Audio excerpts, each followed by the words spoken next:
My name is Rachel, and for most of my teenage years, I believed my family was the definition of complicated. My parents had divorced when I was 11, and though the separation had been messy, I held on to hope that one day things might settle into something resembling peace. My mom, Linda, was a strong woman, independent, hardworking, and someone who always put my needs first. For years, it had been just the two of us, navigating life together like teammates. Then one summer, everything changed. That was the summer she met Thomas. Thomas was charismatic. He had this calm, collected way of speaking that made everyone around him feel at ease.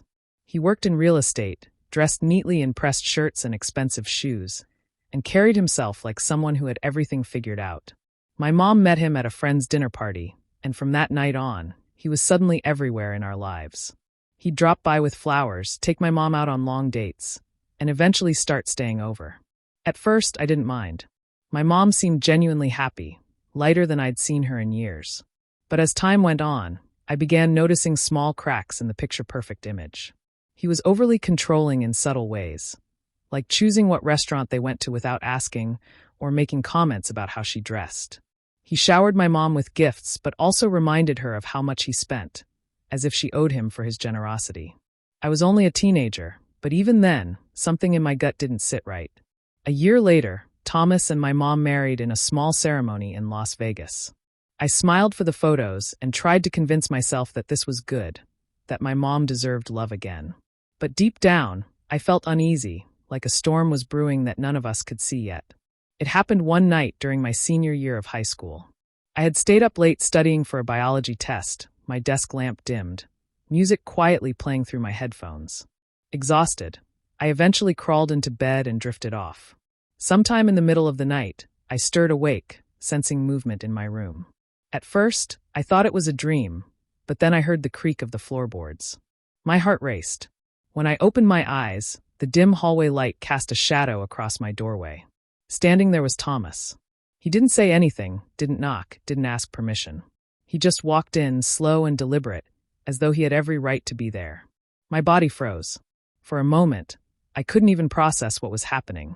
Why was my stepfather in my room in the middle of the night? He came closer, and my stomach twisted with unease. I sat up quickly and asked, "What are you doing in here?" My voice cracked, caught somewhere between fear and anger. He paused, then smiled in this unsettling way. "Just checking on you, making sure you're okay." But the way he lingered, the way his eyes stayed on me, made it clear this wasn't about concern. Something was off. I clutched my blanket tighter around me, my instincts screaming. "Please leave," I said firmly. For a tense second, he didn't move.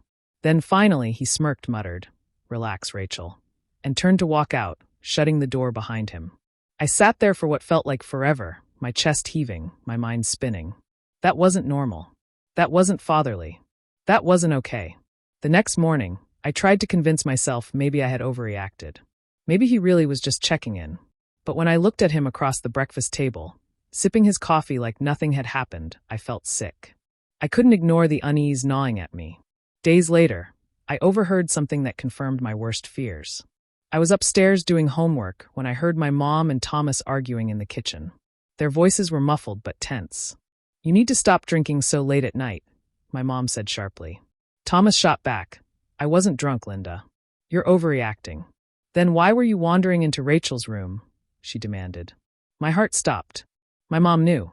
I crept closer, holding my breath. "I told you, I was just checking on her." "Don't make it into something it's not," Thomas snapped, his tone defensive. But my mom didn't sound convinced. "You don't belong in her room. Ever. If you can't respect that, we have a serious problem." The argument went on, but I had heard enough. My mom had confronted him, and he had brushed it off like it was nothing. My chest ached with fear and frustration. He was manipulating her, twisting the situation, making her doubt her instincts. From that point on, I avoided him as much as possible. I locked my door at night, kept to myself, and pretended like everything was fine. But inside, I was boiling with anger and confusion. Should I tell my mom exactly what happened? Would she believe me, or would Thomas convince her I was exaggerating? A few weeks later, the truth began to unravel in a way none of us could ignore. One evening, my mom was in the shower when Thomas's phone buzzed on the counter. Normally, I wouldn't care, but the screen lit up with a message preview that caught my attention. Last night was amazing. When can I see you again? My stomach dropped. The message wasn't from my mom. It was from someone saved under the name Melissa. I hesitated, then picked up the phone, scrolling quickly. My hands shook as I read through dozens of texts, romantic, flirtatious, and explicit messages between Thomas and another woman. He wasn't just inappropriate with me. He was cheating on my mom, too. When she stepped out of the shower, I handed her the phone with tears in my eyes. "Mom, you need to see this." She frowned, confused. Then her expression changed as she read the messages. Her face went pale, then flushed with rage. For hours that night, our house became a battlefield of shouting, accusations, and tears. Thomas tried to deny it at first, then shifted to blaming my mom for being too distant and too controlling. But my mom wasn't buying it.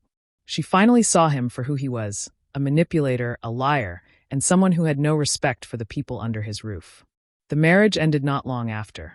My mom filed for divorce, and Thomas left the house for good. In the aftermath, I finally told her about the night he came into my room. She broke down crying, apologizing over and over for not protecting me sooner. I told her it wasn't her fault, that Thomas was the one who crossed boundaries, who betrayed both of us. It took years for the anger to fade, for the nightmares to stop. But eventually, I found peace in knowing we got out, that we stood together, and that my mom and I rebuilt our lives stronger than before. Now, looking back, I understand that night in my room wasn't just about me. It was a reflection of Thomas's true nature. A man who betrayed trust, who thought he could cross boundaries without consequence, who believed lies could cover up the truth. But the truth always comes out. And when it did, it set us free.